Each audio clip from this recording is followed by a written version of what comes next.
Welcome to the Pearls and Irritations podcast.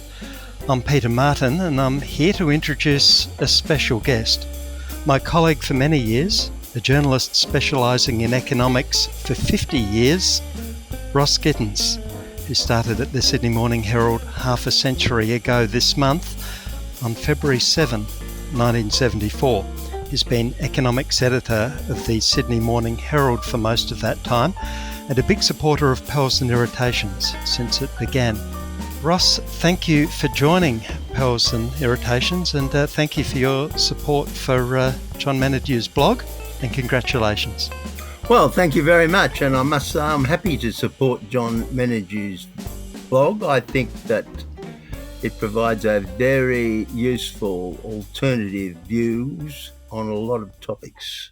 And you mention, you acknowledge your source, and that, in fact, has probably helped a lot of people find Pearls and Irritations, that you refer to it. Yeah, well, I try to do the right thing by people who are doing the right thing. Your 50th anniversary comes as everyone is talking about tax. You've seen many attempts at tax reform over the past half century. Before we get on to what might happen now, what are the patterns you've seen? What are the roadblocks?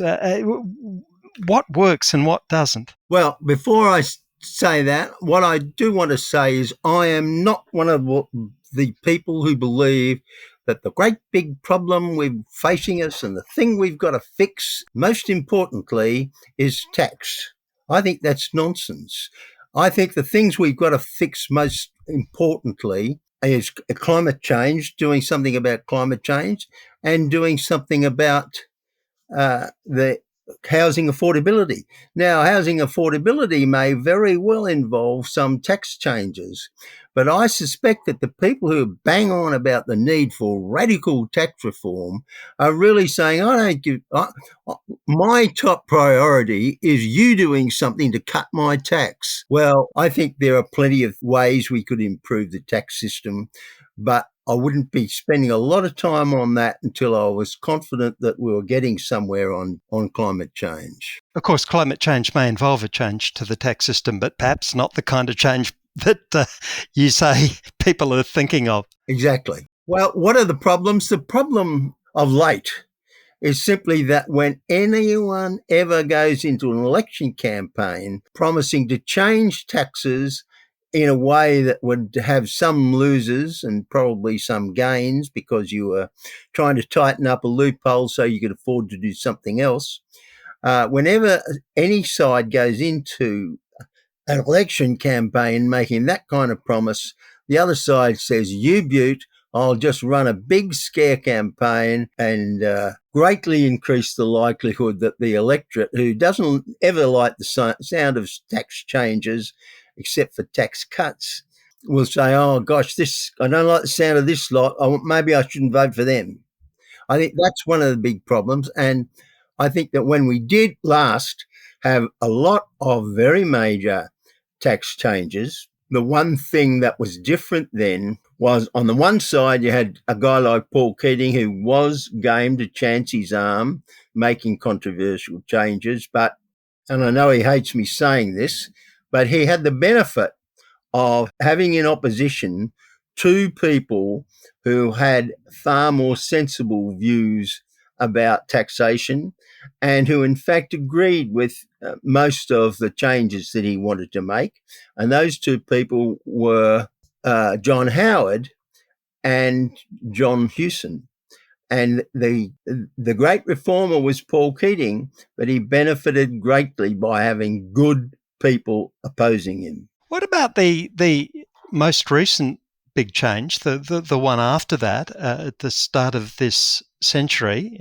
John Howard and Peter Costello put forward the change to the GST. What was what was sort of the ingredient for success there? Was it an opposition not going hard on it? Kim Beazley certainly said he went hard on it.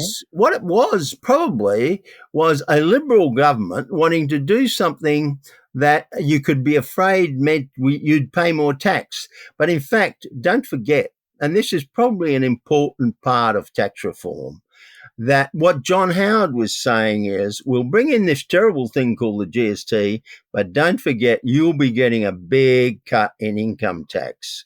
So what he had to do was a bit less difficult, which is to say, you could probably be better off. Many people will be better off with this change.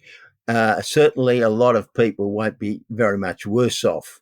And when you've got a liberal government increasing taxes, I've got a feeling that the electorate is a little bit more or less uncomfortable about that than if a Labor government was doing it. The other thing is that John Howard almost got tossed out. So only a very narrow majority of seats, in only a narrow majority of seats, did he get back to power. He lost the popular vote, in fact. Yes. So he put tax reform to the election.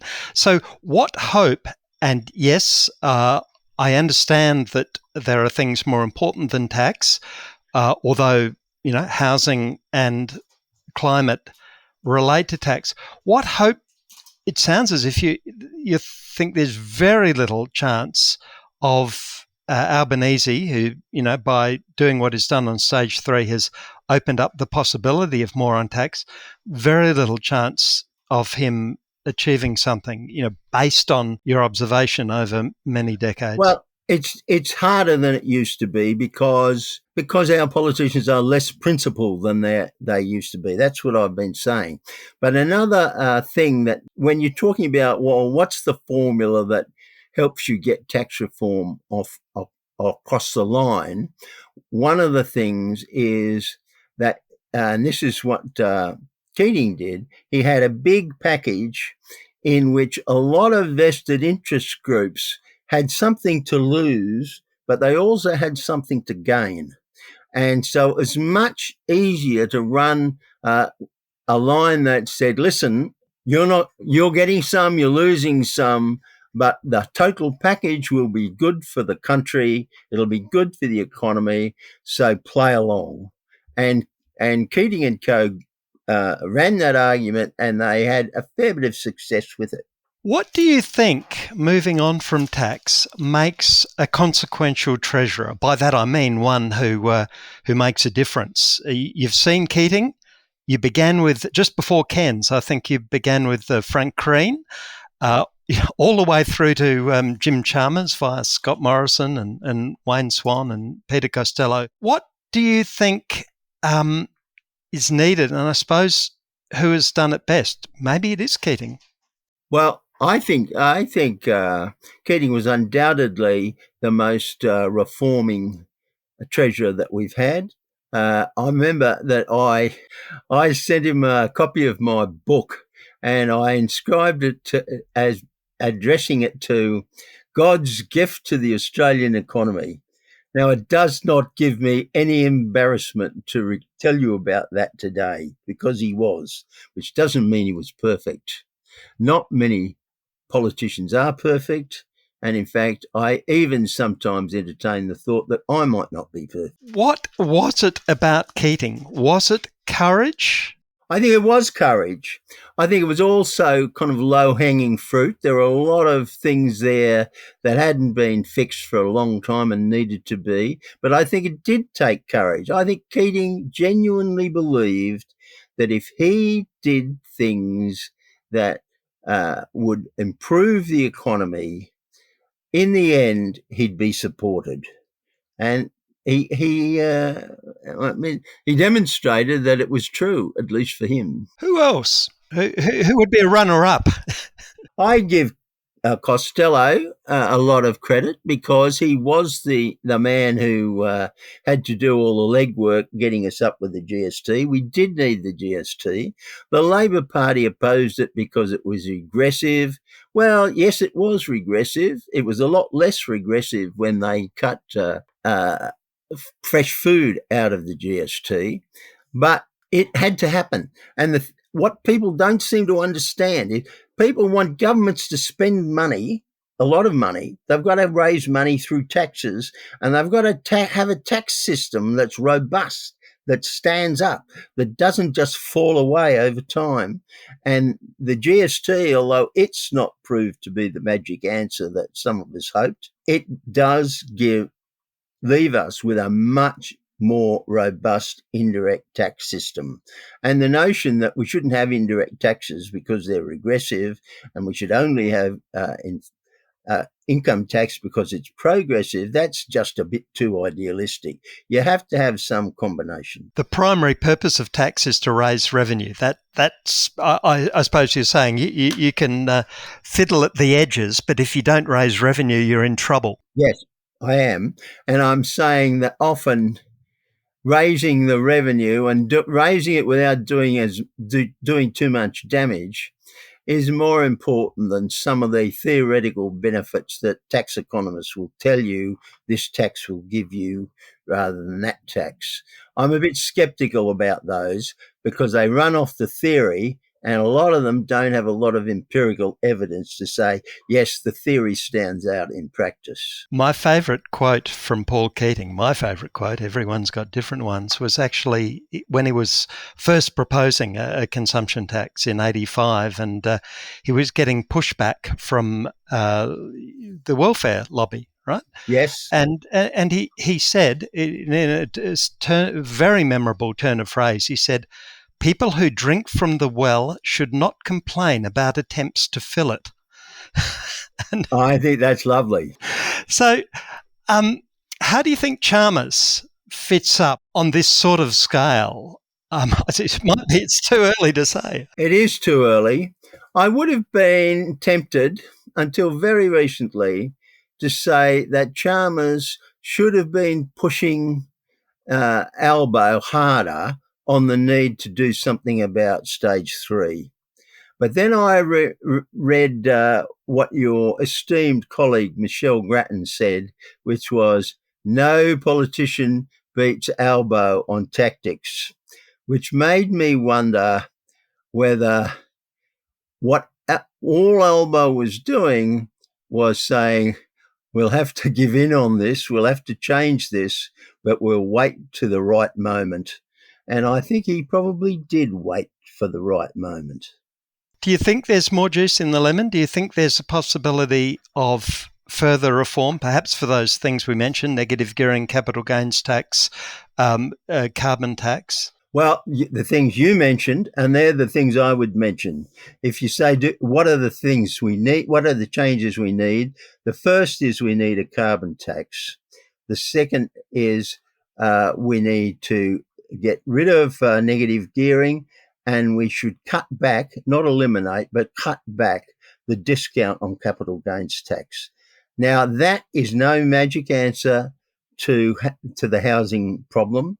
Nothing's a magic answer. You have to do a lot of things. We're doing things on the supply side, which is saying, let's make it easier for people to build more houses and apartments in the inner city and on near railway lines.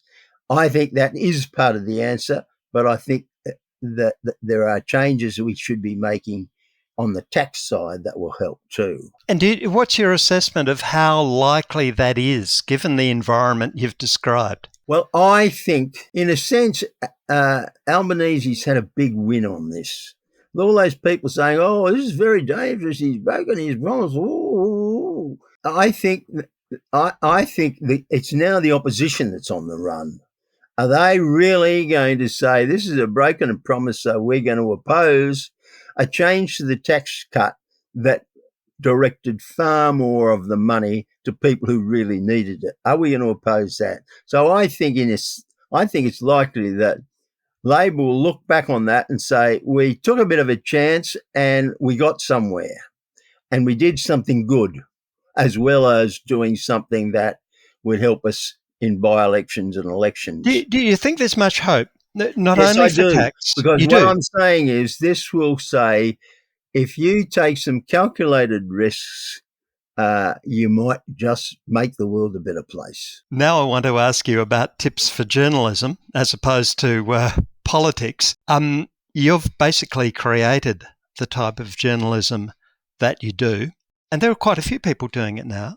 What are your sort of tips for making it work? They're probably different to the tips for politics. They probably involve taking risks only sometime. What's the secret or the few secrets for communicating something that's slightly complicated, like economics, with crystal clarity to 14-year-olds, who are at school, and to everyone else who knows nothing about it? Well, what I've done is put an enormous amount of effort into making my writing simple and clear and unambiguous. One of the things I say to my underlings is, when you finish writing a sentence, reread it looking for any potential ambiguity in what you've written, any way that somebody could take that sentence and get the wrong answer to what you were trying to say.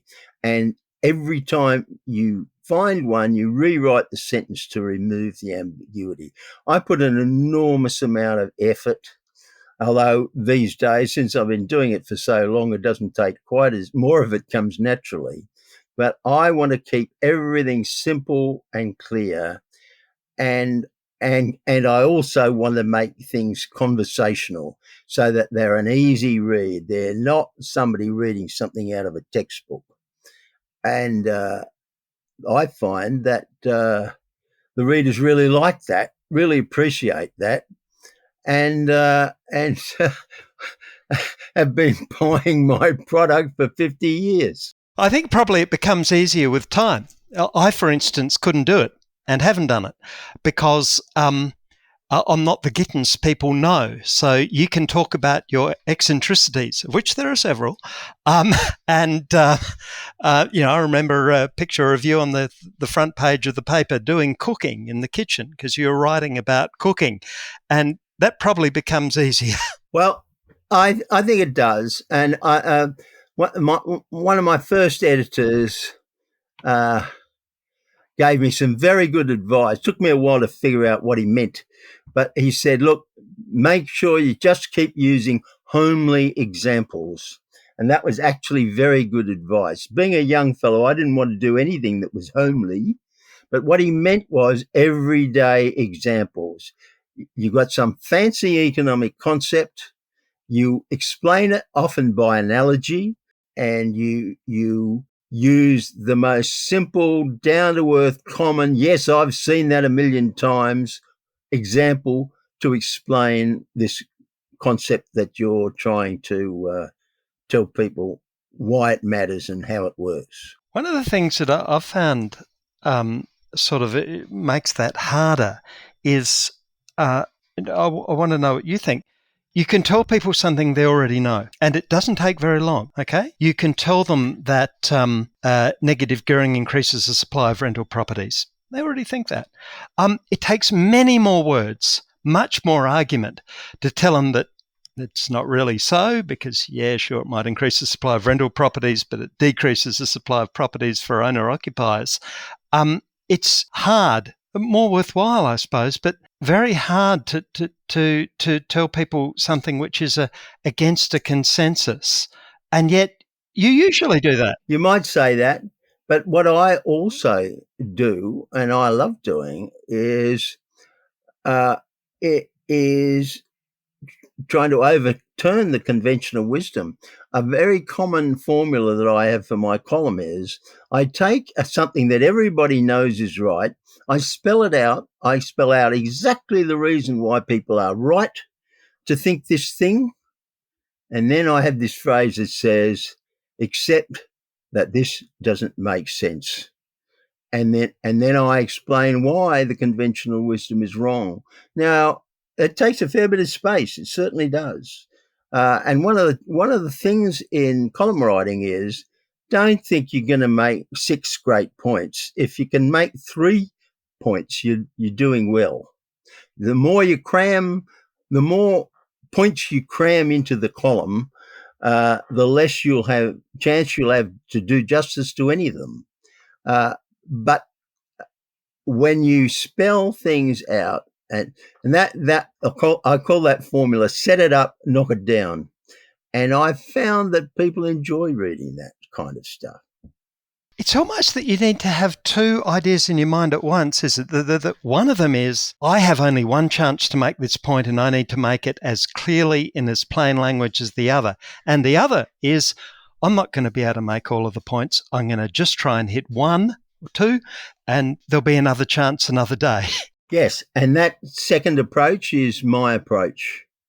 And you know, I often say, that I didn't like that piece. That piece was wrong because you didn't say anything about my favourite bit. Well, I'm all guilty of that all the time because there's a limit to how much I can cram into 850 words. How did the discipline that you take to this come from your upbringing? And by here, I don't mean you're studying accountancy at Newcastle University. You were, as you keep reminding people, because it's important to you, I guess, a child of a Salvation Army officer. How did that... No, that's not right. I was a child of two Salvation Army officers. My mother was just as much ordained as my father. Which is the way it's done in the Sallies. But how has it affected me? I think it's had an enormous effect. And I hope that it's apparent to people that my upbringing shows up in what I write. One of the things, when people have been telling me what a great bloke I am, one of the things that quite a few people say is, I like it because your approach to economics is more human. You are aware of the human aspect. You're aware that there is more to life than just economics and money. There are other things that are important. And you also spare a bit of sympathy for people who aren't all that well-lined, and not just writing about what will be good for business or what will be good for me and my rich mates. Now, I've had that a fair bit, and that comes out of me growing up in the Sallies. And that might be hard to grow into. So if you had someone who was doing a graduate, done journalism, been at university, been in a middle-class family, that might be hard to develop that, what you're talking about, later in life. That understanding for that sympathy with everyone, people who aren't like them. Yes, you're probably true. But one of the things that a good columnist has to do, a good journalist has to do, is you have to be continually trying to see things from the reader's point of view. And it's when you can see them and you can say, well, look, I know a lot of people think this, but I've often thought that that's not quite right. That's how you are speaking to the audience where they are and trying to gently move them somewhere else. How does the future of journalism look? In other words, I'm not asking about your sort of journalism, the continuing ability to write that sort of stuff, given everything that's happening in the media and technological landscape. Well, I think I'm pretty optimistic about that, really, because two things. One is that journalists are better educated than they've ever been. Just about all of them have been to university. And just about all of our readers have been to university. Now, that wouldn't be true of some tabloid, but it certainly is true of the Herald and the Age. So that's the first point. The other point is that there's a lot of free news on the internet, and it's all free. We're actually selling news. We're only prepared to tell you the news or explain the news if you're prepared to be a subscriber, pretty much. So we have to make sure we're selling a good product that people want to buy, product where it's better than just a sort of simple news report. It's better than just something that's kind of takes something and beats it up and makes it sound all terribly exciting and scandalous, but actually leaves the reader a bit more confused than they were beforehand as to what on earth's going on. And the more we obliged by the fact that we do have to sell our soap to give people stuff that they value, which is not just, oh, it's all so confusing. There's this happening over there and there's that happening over there. And, oh, isn't it exciting? If we're going to have better news than that. And what I've done, and done very successfully in terms of keeping my job, is to do it the other way. I'm here to try and tell you what on earth it all means, what it adds up to, what you should worry about and what you shouldn't worry about. That's the service that I provide, and I have had no shortage of customers for that product. And people will pay for the signal rather than the noise. Yes. I know you used to be, if we've talked, 15 or so years ago, you were most pessimistic. I think many people were about the future of newspapers, or let's call them news organisations. It sounds as if you can see people doing what you're doing, and also the investigations part of the newspapers, which are also is something that people pay for. You can see that continuing. Well, that's right. And investigations is a good point, because that's something we're giving that you won't get free of charge on somebody else's site. Those investigations are very valuable. They're really holding power to account in a way that a lot of the simple enthusiasms of the day news doesn't. And the other thing is that I used to be the only person who was banging on about explanatory journalism for years. Everyone thought, oh, who wants to do boring stuff like that? I'm going to go out and get a scoop. Well, most of the time they didn't get a scoop, and sometimes they get scoops that kind of add to the sum of human knowledge. What is happening these days is that all quality newspapers have got explainers.